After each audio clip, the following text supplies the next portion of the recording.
तो सबसे पहले बात करेंगे भारत साइप्रस संबंधों की।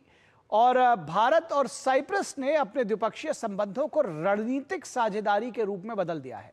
भारत की राजकीय यात्रा पर आए साइप्रस के राष्ट्रपति निकोस क्रिस्टोडोलाइड्स ने प्रधानमंत्री नरेंद्र मोदी के साथ नई दिल्ली स्थित हैदराबाद हाउस में मुलाकात की। उन्होंने भरोसा जताया कि दोनों देशों के मूल्य लोकतंत्र और संप्रभुता से जुड़े हैं और ऐसे में ऐतिहासिक कनेक्ट भविष्य में और भी प्रगाढ़ बनेंगे। हैदराबाद हाउस में साइप्रस के राष्ट्रपति निकोलस क्रिस्टोडोलाइडस और प्रधानमंत्री नरेंद्र मोदी के बीच द्विपक्षीय मुलाकात हुई। दोनों नेताओं के बीच व्यापक तौर पर प्रतिनिधिमंडल स्तर की वार्ता भी हुई। दोनों ही देश निवेश, नौवहन, शिपिंग निर्माण, वित्त प्रबंधन जैसे क्षेत्रों में सहयोग बढ़ाने और आपसी संबंधों को रणनीतिक स्तर तक ले जाने के लिए सहमत हुए। भारत और साइप्रस के बीच यह स्ट्रेटेजिक पार्टनरशिप दोनों देशों के फाइनेंशियल और सर्विसेज हब को जोड़कर कॉमर्स के लिए कैपिटल अनलॉक करेगी। यह साइप्रस के इंफ्रास्ट्रक्चर, एनर्जी और एग्रीकल्चर सेक्टर में भारतीय कंपनीज के लिए नए अवसर प्रदान करेगी और भारत के तेजी से बढ़ते शिपिंग और मैरीटाइम क्षेत्रों में नया निवेश लेकर आएगी। हम साइप्रस के साथ मिलकर गिफ्ट सिटी को एक ग्लोबल फाइनेंशियल और सर्विसेज हब बनाने के विजन को गति देंगे और दोनों देशों के इनोवेशन और स्टार्टअप इकोसिस्टम के बीच कनेक्ट बढ़ाएंगे।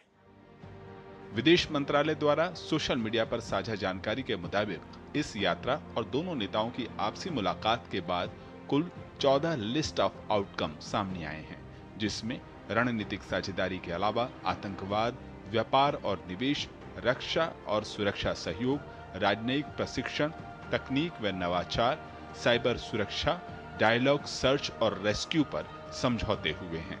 प्रधानमंत्री मोदी ने बताया कि साइप्रस भारत में 10वां बड़ा निवेशक देश है। बीते 10 साल में ये निवेश 2 गुना हुआ है। इसे अगले 5 साल में मौजूदा स्तर से 2 गुना करने का लक्ष्य भी रखा गया है। वहीं साइप्रस के राष्ट्रपति ने संप्रभुता के प्रति भारत के आग्रह की सराहना की। उन्होंने कहा कि आतंकवाद और नई चुनौतियों के खिलाफ दोनों देश एक मत हैं। And I'm very pleased that one of the deliverables today is the creation of a joint task force on cooperation in key sectors such as infrastructure, shipping, and economic cooperation. And at the same time, I'm very pleased that building on the joint declaration on the implementation of our strategic partnership agreed during Prime Minister's visit last year, our two countries signed today a series of memoranda of understanding and a roadmap to further deepen cooperation across strategic sectors. Together, these agreements reflect both the breadth of our partnership and our shared commitment. रक्षा, सुरक्षा, बुनियादी ढांचा निर्माण कुछ ऐसे क्षेत्र हैं जहां भारत और साइप्रस सहयोग और बढ़ाएंगे।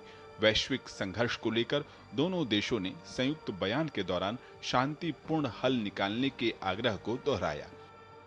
राष्ट्रपति निकोलस क्रिस्टोडोलाइडस ने राजघाट जाकर सत्य अहिंसा के मूल्यों को जीवंत करने वाले महात्मा को श्रद्धांजलि दी।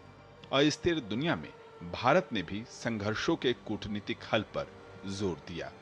साइप्रस के राष्ट्रपति की भारत यात्रा और प्रधानमंत्री नरेंद्र मोदी के साथ मुलाकात से जहां आतंकवाद के खिलाफ लड़ाई, रक्षा, समुद्री क्षेत्र, आधुनिक तकनीक और शिक्षा के क्षेत्र में एक नया अध्याय लिखा गया, वहीं एक अच्छी खबर यह है कि अगले साल से साइप्रस में भारत का यूपीआई काम करने लगेगा। कैमरामैन राजेश रेकी के साथ चंद्रशेखर जोशी, डीडी न्यूज़, दिल्ली।